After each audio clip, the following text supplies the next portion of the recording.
According to anime Twitter, Sarada Uchiha doesn't live up to the Uchiha name.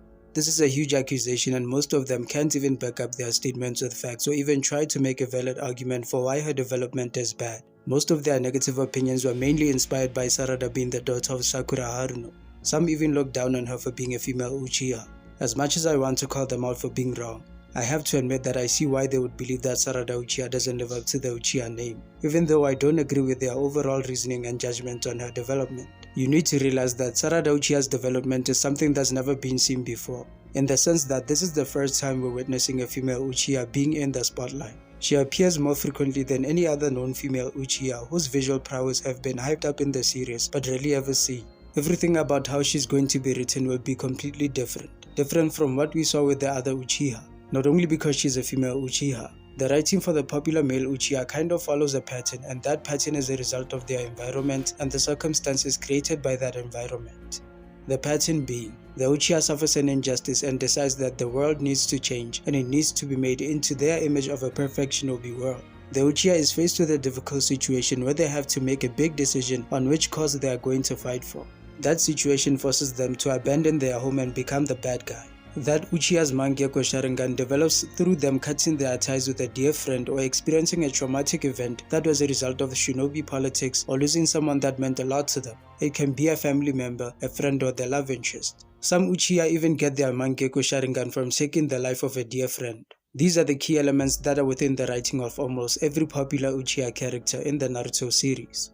The elements are, they are a skilled shinobi and deemed as one of the strongest to ever live. They are famous for being a war veteran or a war criminal. They deserted their homeland in pursuit of power or the means to achieve their ultimate goal. They are a victim of their circumstances which has led them towards a dark path, or they were massacred by their fellow Uchiha. This has been a recurring theme within the writing of the Uchiha.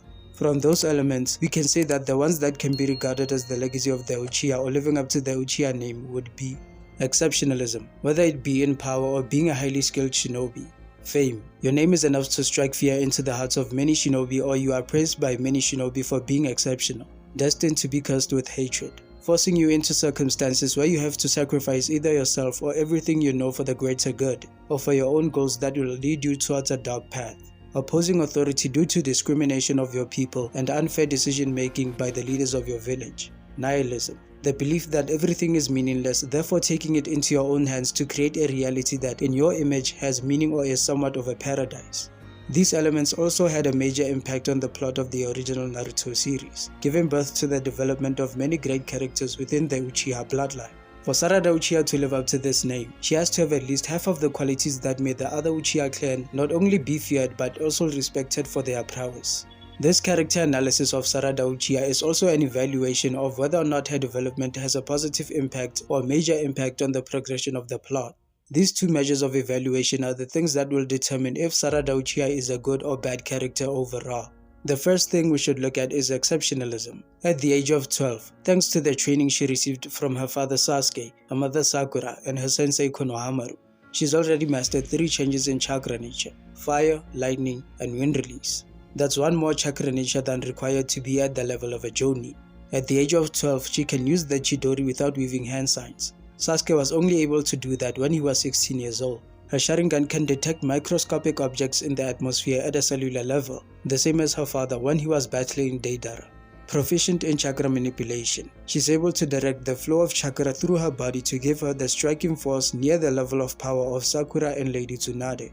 Her deductive skills are also impressive as she was able to carefully analyze the situation and figure out the best course of action to deliver a fatal blow to her enemies, giving her good leadership skills.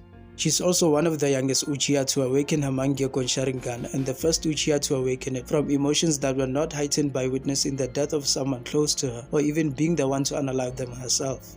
Her manyeko awakening is a bit of a controversial thing, more specifically with the design and the factors that triggered its awakening. There was a bit of a mistake done on chapter 80 in terms of how it was supposed to look, as you can see here in volume 20. This is the intended design that was supposed to be showcased in chapter 80. It's also Kishimoto's original design that he came up with when he was still planning for what abilities the new Gen Team 7 was going to have. As for how the awakening of her manyeko sharingan was executed, She awakened it from the agony of coming to terms with Boruto's situation, Kawaki's betrayal, as well as watching her friends try to kill the boy she grew up with almost her entire life, Boruto, and more notably the death of the 7th Hokage, Naruto Uzumaki, her mentor and the person whom she aspired to become a Hokage that was worthy of living up to his name.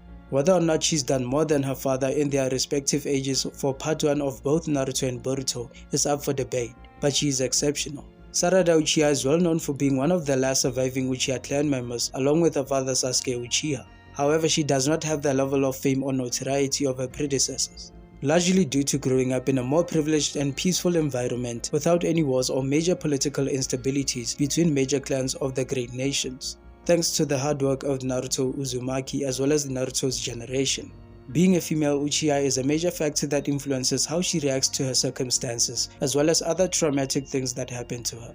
Sarada Uchiha is aware that her father once deserted the village and was branded a criminal, but what we don't know is whether or not she knows the full dark history of the Uchiha. Many of the fans believe or expect her to end up having a psychological breakdown when she discovers the truth, and it will be the justification that she needs for her to want to exact revenge on Konoha for what they did to her clan, following in the footsteps of her father and being consumed by hatred like Madara, Obito, and other Uchiha who have gone down a dark path. This isn't going to happen because Sarada Uchiha grew up in a different time. All she has ever known is a peaceful environment where there is no young kids being recruited to become child soldiers and being given the task of carrying out assassinations, even to the point that they are being indoctrinated into being emotionless killing machines, just as Danzo Shimura did with Sai's generation in the Ambu Black Ops. There's very little influence to get her to make similar choices as the other Uchiha. Being female also means that she will be more empathetic to the circumstances of her clan's unfortunate demise, and she has a support system that will help her deal with those emotions. She won't go down the path of hatred. The ingredients to cook that kind of meal are just not there in terms of what they could do with her writing. She's already showing signs of opposition against the authority of Konoha, which is the 8th Hokage Shikamaru, and even undermining his leadership capabilities because he is unwilling to consider Sarada's plea or Boruto to be spared, and the notion of Kawaki being Naruto's son to be investigated. This isn't the rebellion on a grand scale like her predecessors. However, the seeds are there for her to end up becoming the enemy of the village in favor of Boruto. Sarada might never be a nihilistic character either. Sarada is kind-hearted and brave, polite to others and considerate of her friends and family, wishing well for them and standing up for them when they need her. The consideration she has for others will give her a lot of guilt when she thinks about doing anything that would cause immense pain to the people she tries to protect when she becomes Hokage, in respect to Naruto's name as her mentor. The environment and circumstances she grew up in are also a major factor that when added to the equation, she's more likely to abandon hope and become dead inside and won't carry out any drastic actions against Konoha or the shinobi world. Being female also plays a part in that, not in the sense that it makes her weak, that's far from it. Sarada is the daughter of Sakura Haruno, one of Konoha's most strong-willed kunoichi. It will play a part in the sense that she'll be more empathetic, which is a natural female trait. Another bigger possibility of what might happen should she become nihilistic. She's more likely to be more determined to create a world more accepting and kinder to others, following Naruto's path and legacy. Naruto is her biggest influence and it also fits her character more. So far, the biggest impact she's had on moving the plot forward was being able to convince her father Sasuke Uchiha to believe in Boruto and abandon the village to go and not only train him, but also help Boruto survive on his own, in a world where he is wanted by the 5 great nations and probably has a bounty on his head in the bingo books. Navigating the underbellies of the criminal world is something that Sasuke has experience in. She's also figured out more on how Ida's omnipotence works and is getting her a step closer to figuring out its weakness or a way they can overwrite it as a counter, since Momoshiki explained that it isn't a jutsu that can be turned off, the same as a genjutsu. She already meets 2 out of the 5 requirements needed to live up to the Uchiha name. 3 of them if you count being susceptible to nihilistic thoughts but choosing a more different and positive path to seeing her goals accomplished. To reiterate, what sets her apart is that her circumstances do not allow for her to do the things that her predecessors did, or even to that scale. If you accept my reasoning and agree with a lot of what I had to say in my character analysis of Sarada Uchiha, that she not only has the potential to live up to the Uchiha name and also an important enough impact on their story to move the plot forward, then you also agree that overall Sarada Uchiha is a solid character. I wouldn't say she's the best written, but she has the potential to have really good writing. Hopefully Kishimoto does her justice and her development will be worth it once her character arc is complete.